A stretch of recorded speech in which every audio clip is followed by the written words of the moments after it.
A Noble Act by Timothy Shay Arthur. "What have you there, boys?" asked Captain Bland. "A ship," replied one of the lads who were passing the captain's neat cottage. "A ship? Let me see." And the captain took the little vessel, and examined it with as much fondness as a child does a pretty toy. "Very fair, indeed. Who made it?" "I did," replied one of the boys. "You, indeed? Do you mean to be a sailor, Harry?" "I don't know. I want father to get me into the Navy." "As a midshipman?" "Yes, sir." Captain Bland shook his head. "Better be a farmer, a physician, or a merchant." "Why so, Captain?" asked Harry. "All these are engaged in the doing of things directly useful to society." "But I am sure, Captain, that those who defend us against our enemies, and protect all who are engaged in commerce from wicked pirates, are doing what is useful to society." "Their use, my lad," replied Captain Bland, "is certainly a most important one. But we may call it rather negative than positive. The civilian is engaged in building up and sustaining society in doing good, through his active employment, to his fellow man.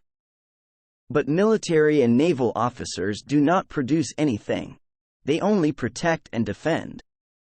But if they did not protect and defend, Captain, evil men would destroy society. It would be of no use for the civilian to endeavor to build up, if there were none to fight against the enemies of the state." "Very true, my lad. The brave defender of his country cannot be dispensed with, and we give him all honor. Still, the use of defense and protection is not so high as the use of building up and sustaining.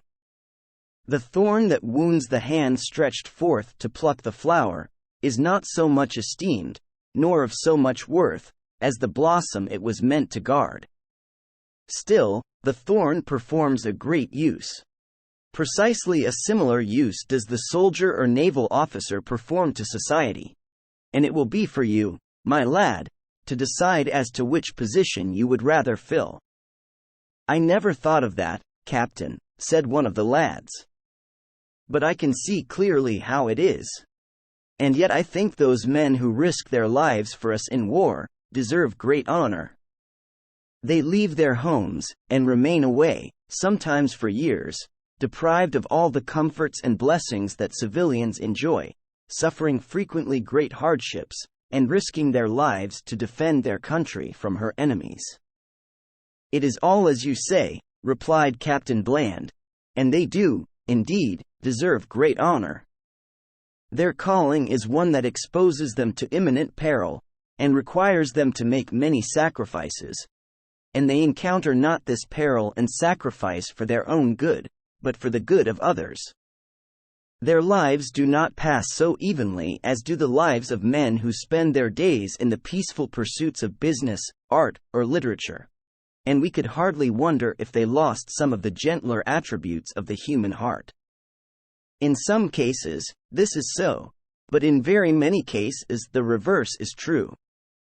We find the man who goes fearlessly into battle, and there, in defense of his country, deals death and destruction unsparingly upon her enemies, acting, when occasion offers, from the most humane sentiments, and jeopardizing his life to save the life of a single individual. Let me relate to you a true story in illustration of what I say.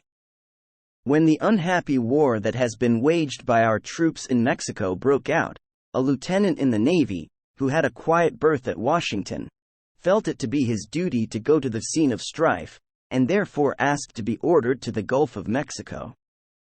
His request was complied with, and he received orders to go on board the steamer Mississippi, Commodore Perry, then about to sail from Norfolk to Vera Cruz.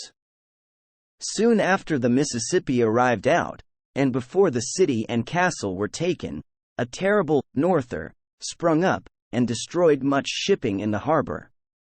One vessel, on which were a number of passengers, was thrown high upon a reef, and when morning broke, the heavy sea was making a clear breach through her.